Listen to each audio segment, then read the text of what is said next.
યુપીની છે, સોરી પંજાબની છે. પણ યુપીની એટલા માટે કહું કે યુપીનું એક પરિવાર હતું, ગરીબ પરિવાર હતું, ખેડૂત હતો, કિસાન હતા. 5-7 વીઘા જમીન હતી, માથે કરજો હતો, લોન હતું, ઝૂંપડામાં રહેતું હતું. એક સમય એના પપ્પા અને મમ્મી આપસમાં વાત કરતા હતા કે ડાયાબિટીસ વધી ગઈ છે, બીપી વધી ગયું છે, દવા લેવાની જરૂર છે. આ વાત કરતા એવા સમય છોકરો ત્યાંથી પસાર થયો અને એને જોયું કે મમ્મી પપ્પા કંઈક વાત કરે છે. કાન રાખ્યો દિવાલ પાસે, ઝૂંપડા પાસે, વાત સાંભળવા માટે ઉભો રહી ગયો. એના પપ્પાએ કીધું ડાયાબિટીસ તો વધી ગઈ છે પણ દવા નથી લેવી. એના મમ્મી કે દવા લઈ લો નહીં. એ કે તને ખબર છે ઘર ઉપર કરજો છે, હું દવા લેવાનું કહીશ ને છોકરો ના નહીં પડે, લઈ આવશે, પણ માથે કરજો કરશે. અને હવે દીકરા માથે બોજ બની નથી રહેવું. 2-4 વર્ષ જીવી લેશું, ક્યાં લાંબુ જીવવું છે આપણે હવે, અને શું કામ દીકરા માથે બોજ રહેવું જોઈએ. આ વાત જ્યારે એના છોકરાના કાને આવીને અંદરથી દુઃખી થઈ ગયો. જે પિતાએ મારા માટે લાખ રાત દિવસ એક કરી, પેટે પાટા બાંધ્યા, આજ મને મોટો કર્યો, આજ મારે એનો આધાર બનવાનું છે, હું દવા નહીં લઈ શકું. અંદરથી વિચારે છે ભલે માથે કરજો કરવો પડે, 2 ટાઈમ ભૂખો રહીશ, વધારે મહેનત કરી લઈશ, પણ દવા તો લઈશ. મારા પપ્પાની દવા ન લો તો કોની દવા લઈશ? અને વિચારે છે કે હું પૈસા ક્યાંથી કાઢીશ. એની પત્ની પાસે બેઠો બેઠો વિચારે છે પૈસા ક્યાંથી કાઢું દવાના. ત્યાં એનું ધ્યાન એની પત્ની ઉપર ગયું. એને જે કપડાં પહેર્યા હતા ફાટેલા કપડાં હતા. એનો પતિ એને કહે છે કમસે કમ કપડાં તો સારા પહેરી લે. તેની પત્ની કહે છે કે આપણા મેરેજ થયા 10 વર્ષ પૂરા થઈ ગયા, મેં આજ સુધી તમને કોઈ દી નથી કીધું મને એક સાડી લઈ દો. શું કામ ખબર છે? આપણી ઘરની પરિસ્થિતિ શું છે ને મને ખબર છે. હું તમારી અર્ધાંગીની છું, તમારા દુઃખે દુઃખી, તમારા સુખે સુખી. હું તમને દુઃખી કરવા નથી આવી, એટલે મેં કોઈ દી નથી કીધું. મેં સાંધીને કપડાં પહેર્યા છે સાહેબ, પણ મેં નથી કીધું. અને છતાં આજ લેવાની જરૂર છે, મને ખબર છે, પણ હું તમને કહી શકું એમ નથી. પણ છતાંય તમારી પાસે જો કેપેસિટી હોય ને તો એક સાડી લઈ દેજો 200-300 વાળી. એનો પતિ દુઃખી થઈ ગયો. જે પિયરને છોડી પારકાને અપનાવ્યા, સપના સજાવીને આજ મારી ઘેરે આવી છે, એક સાડી નહીં લઈ દઉં? અંદરથી મજબૂત થયો, સાડી તો લેવી છે. જેવું સાડી લેવાનો વિચાર આવ્યો ને તો અંદરથી બીજો વિચાર આવ્યો, પપ્પાની દવા લેવીશ. દવા લઉં કે સાડી લઉં? સાડી લઉં કે દવા લઉં? બસ આ અવઢવ ચાલતો તો એવા જ સમયમાં એનો 8 વર્ષનો છોકરો આવી અને એના પપ્પાને ગળે લાગી ગયો. પપ્પા સાયકલ લઈ દીધી. પપ્પા આખી શેરીમાં બધાએ સાયકલ લીધી. પપ્પા બધા તમારી મજાક કરે છે. પપ્પા તમારી મજાક કરવાની મારા સહન નથી થતી. પપ્પા મને ભરોસો છે મારા પપ્પા મને સાયકલ લઈ દે. પપ્પા આ વાત જ્યારે થઈને તેના પપ્પાને એક વાર આવડા આવી ગયા. રોવા માંડ્યો. મારું ભવિષ્ય, જેના માટે મારે જિંદગી જીવવાની છે, જેના માટે મારે ભવિષ્ય બનાવવાની, સાયકલ ને લઈ દે.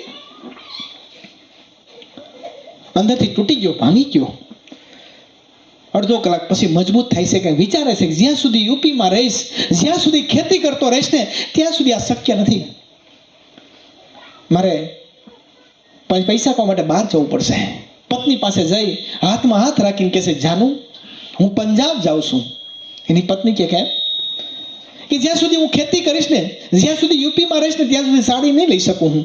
અને હું થોડો ત્યાં રોકાવા જાઉં છું. હું તો 1 વર્ષ માટે જાઉં છું. બસ 1 વર્ષ હું મહેનત કરી લઉં ને પૈસા કમાઈ શકું. પત્નીને મજબૂત કરી મમ્મી પપ્પા પાસે જાય છે. પપ્પા મમ્મી હું પંજાબ જાઉં છું. એના પપ્પા કે કેમ?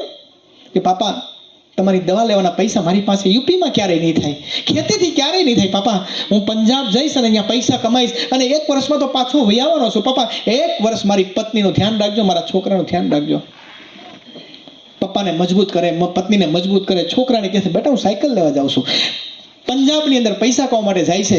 બાળકોને મૂકીને, પત્નીને મૂકીને, મા બાપને મૂકીને પૈસા કમાય છે, વ્યવસ્થિત કમાય છે. પણ નવરાત્રીનો સમય એવો, રાવણ દહનનો સમય એવો, અને પંજાબની અંદર દર વર્ષે રાવણ દહન થાય છે. એ જ જગ્યાએ હજારો લોકો ઊભા હતા. આ યુપીથી આવેલા વ્યક્તિને એવું થયું ચાલો હું પણ જોવા જાઉં. ત્યાં ઊભું રહેવાની જગ્યા નહોતી. રેલના પાટા નીકળતા હતા. હજારો લોકો રેલના પાટા ઉપર પણ ઊભા હતા.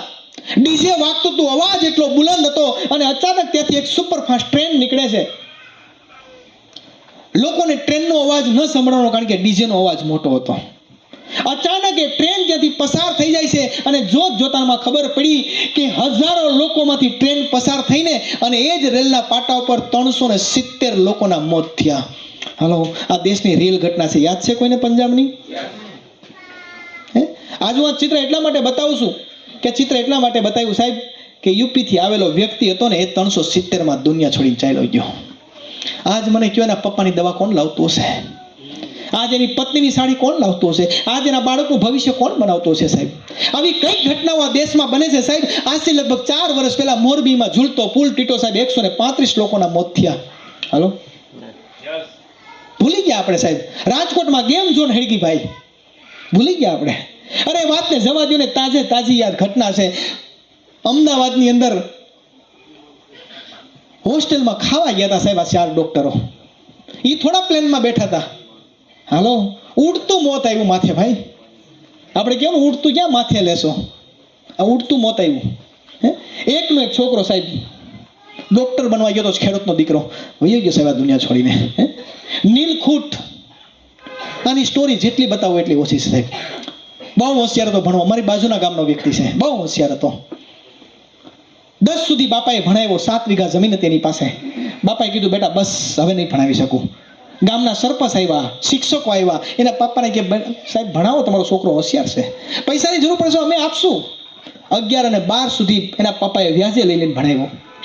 12 વાગ્યા પછી એના બાપાએ કીધું બેટા હવે બસ, હવે નહીં ભણાવી શકું. છોકરાએ કીધું પાપા 7 વીઘા જમીન વર્ષોથી તમે ખેતી કરો છો, ના તમારા કામમાં આવી ના મારા કામમાં આવી, હજી પણ ગરીબ છીએ આપણે. હાલો પાપા, હું તમે કહી ન શકું, પણ કદાચ મારી જિંદગી બનાવવા માટે આ 7 વીઘા જમીન વેચી નાખો પાપા, હું ડોક્ટર બનીશ, હું ભણવામાં હોશિયાર છું, અને હું ગેરંટી આપું છું પપ્પા 14 વીઘા લઈ દઈશું તમને. પપ્પાને ભરોસો આવ્યો. 14 વીઘા જમીન બાપાએ વેચી ડોક્ટર બનાવવા માટે પ્રયાસ કર્યો. 12 પછી એને જમીન વેચી અને મોકલવા માટે તૈયાર થયા લંડન. 7 વીઘા જમીનના પૈસા લઈ અને એમનો નીલખુટ અમદાવાદ એરપોર્ટ ઉપરથી લંડન જવાની ફ્લાઇટમાં બેઠો. અને હજી સામે પપ્પા ઊભા છે. પપ્પાને કહે છે પપ્પા આવજો.